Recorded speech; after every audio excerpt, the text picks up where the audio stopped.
डर और रहस्य से मिलकर बनी कहानी में आप सभी का स्वागत है। मेरा नाम भारत चावड़ा है। मैं जनकपुरी का रहने वाला हूँ। मेरे पिता सुपारी और पान मसाला के रिटेलर व्यापारी हैं। पढ़ाई पूरी करने के बाद अच्छी नौकरी नहीं मिली तो मैंने दुकान पर बैठना शुरू कर दिया। वैसे तो मुझे बम्बई जाकर अपना कारोबार शुरू करने का मन था, लेकिन बाबूजी ने जबरन मेरी शादी करा दी। अब जिम्मेदारी आ गई तो पैर भी दुकान में ही जम गए। शादी के 3 महीने बाद कविता पेट से हो गई। हम दोनों इतनी जल्दी बच्चा नहीं चाहते थे, इसलिए दवाई से हमने बच्चा गिरा देने का मन बना लिया। इस बात को हमें घर के लोगों से छुपाना ही था, क्योंकि यह बात अगर उन्हें पता चलती तो वह हम दोनों को घर से ही निकाल देते। हमने चुपचाप बड़े अस्पताल जाकर यह काम किया। शायद यही भयानक गलती हमें नहीं करनी चाहिए थी। मुझे आज भी याद है, कविता गहरी नींद से भड़क कर जाग गई थी। उसकी सूरत पर गजब का खौफ था। एक पल के लिए तो मुझे लगा कि उसकी सांस बैठ गई थी, लेकिन बुरी तरह हाँफते हुए जब उसने अपने पेट की ओर देखने को कहा तो मेरे रोंगटे खड़े हो गए। उसका पेट बुरी तरह नीला पड़ चुका था और बार बार फूल रहा था और फिर बैठ जाता। मैंने गौर से देखा तो उसकी त्वचा पर कभी नन्हे शिशु के पंजे तो कभी उसका छोटा सा चेहरा उभर आता। वह एक दिल दहला देने वाला मंजर था। हमें समझ नहीं आ रहा था कि गर्भ गिराने के बाद यह कैसी विचित्र घटनाएं हो रही थी। धीरे धीरे बात हद से ज़्यादा बढ़ने लगी। अब डरावना सिलसिला हर दूसरे दिन होने लगा। कविता की तबीयत दिन पर दिन खराब होती चली जा रही थी। उसका वज़न भी बेहद गिरने लगा। यह सब देखकर मेरी माँ ने हम दोनों की क्लास ली।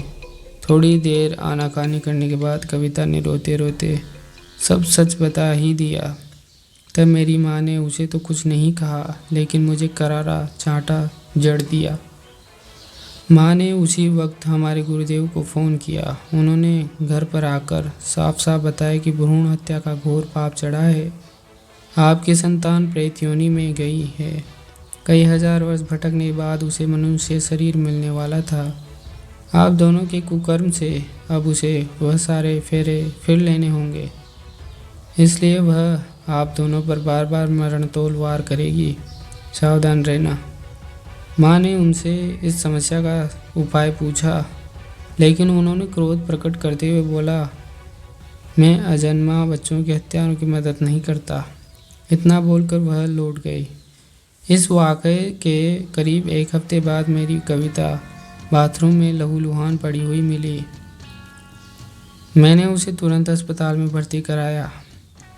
डॉक्टर ने बोला कि गर्भपात की वजह से रिएक्शन हुआ है। अब कविता कभी माँ नहीं बन पाएगी। हम दोनों अंदर ही अंदर समझ रहे थे कि किस पाप की सज़ा मिल रही है। मेरी पत्नी उसके बाद करीब 1 साल तक बीमार ही रही। शरीर तो गया, लेकिन उसके साथ साथ उसकी मानसिक हालत भी खराब होने लगी। मुझे कई बार रात में छोटे बच्चे के रोने और चीखने की आवाज़ें सुनाई देती थी। नींद में अचानक ऐसा महसूस होता है कि कोई बच्चा बार बार मेरे चेहरे को छूने की कोशिश कर रहा है। एक दिन अचानक कविता के माता पिता उसे घर ले गए ताकि उसकी हालत में कुछ सुधार हो सके। उस रात अकेले में मुझे बेहद डरावने सपने आ रहे थे। थोड़ी देर हुई तो खून की उबकाई आना शुरू हो गया। मैंने बिस्तर से उठकर देखा तो अंधेरे में मेरे सामने एक विकराल शिशु हवा में तैर रहा था। मैं यह समझकर बौखला गया। मैंने जोर की चीख लगाई और बेडरूम से बाहर भागा। घबराहट के मारे मेरा पैर फिसला और सीढ़ियों से नीचे जा गिरा।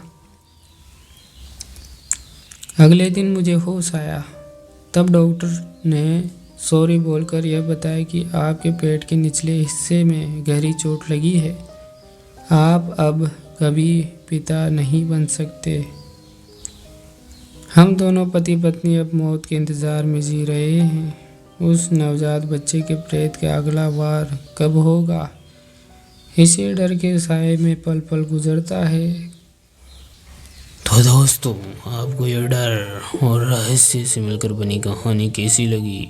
अच्छी लगी तो लाइक शेयर सब्सक्राइब ज़रूर करें, ताकि आपको ऐसी ही डर और रहस्य भरी कहानियाँ मिलती रहे।